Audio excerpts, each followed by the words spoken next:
to an article in Yahoo Finance in January of 2024, Mark Zuckerberg recently bought 1,600 acres of land in Hawaii for $187 million. About 18 months ago, BNN Bloomberg reported that Amazon has been quietly building a property empire, picking up parcels of land across the United States. Here's some additional context.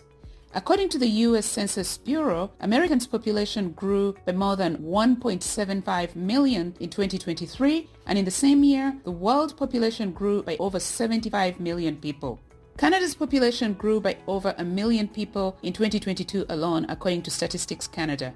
The impact of this explosive population growth has resulted in a housing crisis that is playing out in big cities such as LA, New York, Toronto, where refugees are left sleeping on the streets while politicians bicker about who is to blame. And things will get worse yet. The World Bank reports the world population stood at just under 4 billion in 1974. And less than 50 years later, in 2023, it had more than doubled to over 8 billion people. What's more, the United Nations Population Fund reports we're living longer, enjoying healthier lives than at any other time in human history. Now, while the population growth in the US, Canada, and most of the Western nations, such as the UK, Germany, France, are mainly being fueled by immigration, something else worth noting is that by 2050, the world population is expected to hit 9.8 billion, according to the UN. Because all these people will need to live somewhere, what this increasing demand for shelter means is that your investment in a property today is guaranteed to generate a great return in a much shorter time frame than the stock market or most other investments for that matter. Don't take my word for it. Here is another report by Yahoo Finance regarding real estate investing. To quote the article, in the next 5 years, several states are expected to offer lucrative opportunities in real estate due to factors such as population growth, there it is, economic prosperity, and favorable policies. These 5 states are Texas, Washington, North Carolina, Tennessee, and Colorado. I went ahead and did some research for you. According to Motley Fool, here are the average house prices in these 5 states. Texas, $303,000. Washington, $586,000. North Carolina, $322,000. Tennessee, $310,000. Colorado, $548,000. Now, before you think or say, future population growth will mostly be concentrated in Asia, Africa, and other poorer nations, think about current migration trends. Make no mistake about it, the impact of this continuing population growth will most certainly be global. This is because the developed nations with declining birth rates will need immigrants from poorer plus up-and-coming nations with higher birth rates to support their economic and social systems. So while population increase in the West will not be by childbirth, population growth will impact every part of the world.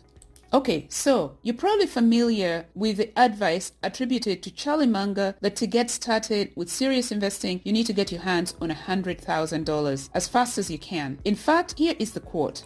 The first $100,000 is but you gotta do it. I don't care what you have to do. If it means walking everywhere and not eating anything that wasn't purchased with a coupon, find a way to get your hands on $100,000. After that, you can ease off the gas a little bit.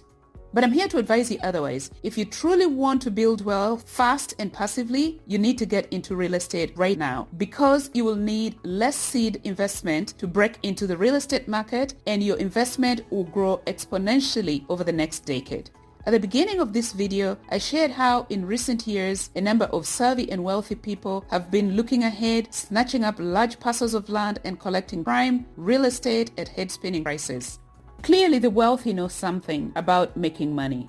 The real and most sure path to wealth today is investing in real estate, and I'll show you how affordable it is to get on the property ladder in a moment. All you need to do is get your hands on $20,000 to $50,000 for a down payment, and you'll be on the property ladder in no time at all. If for nothing else, so you have a home and security for your family, plus you won't be paying down someone else's mortgage. Now, here's how reasonable it is to buy a property relative to the $100,000 one would need to make rapid progress through compounding on the stock market. Consider this. The average home price in the US was about $430,000 in 2023. The median home price about $412,000 in 2023, and the average home price in Canada about $657,000 in 2023. What's more, according to Rocket Mortgage, a conventional mortgage down payment would be as little as 3% in the US. In Canada, the minimum down payment on a mortgage, 5%. This means one can buy a house with a down payment of less than $20,000 in the US, given the average and median house prices of about $430,000 and $412,000 respectively. Moreover, VA, Veterans Affairs, and USDA mortgages require no down payment at all in the US. In Canada, where the minimum down payment requirement is 5% and the average house price $657,000, one needs a down payment of less than $35,000 to buy a house. Although to be fair, in the current high interest rate environment, you probably need a little more than the minimum down payment to qualify for a mortgage. Still, it will likely be much less than the $100,000 often recommended to see real impact in the stock market. Also, please note that $100,000 will not get you into the housing market in the wildly expensive housing markets of cities such as New York, Toronto, Vancouver, and states like California, but you certainly can buy a good house in a good location, in a good state, like those listed in the Yahoo Finance article earlier, such as Texas, North Carolina, Colorado, Atlanta. Those are all decent places where you're bound to see growth in the value of your property. There's a good reason the super wealthy put their money in real estate and have multiple properties. Real estate is not only a store of wealth. We've heard how billionaire Ken Griffin purchased a $238 million penthouse in Manhattan in 2019. Jeff Bezos is known to have real estate from Washington to California, all costing multi-millions apiece. Bill Gates, Oprah, Beyonce and Jay-Z all collect real estate like trophies. Let's be honest, who needs to live in a $200 million house? The super rich not only use properties as a store of wealth, they often use their properties as leverage to borrow against cheaply by offering these properties as securities to banks so they can secure loans for further investment opportunities. Also remember, real estate is considered the biggest driver of wealth for the low and middle income class households all around the world. A final thought and additional motivation. Think of Warren Buffett, who still lives in the same house that he bought for $31,500 in 1958 when the world population was about 2.9 billion. With the world population having nearly tripled at over 8 billion people today, his home is now considered to be worth $1.4 million. That's an increase in value of 4,444%. That is the true power of property in building wealth. If you enjoyed this video, please consider liking and subscribing. Thank you for watching.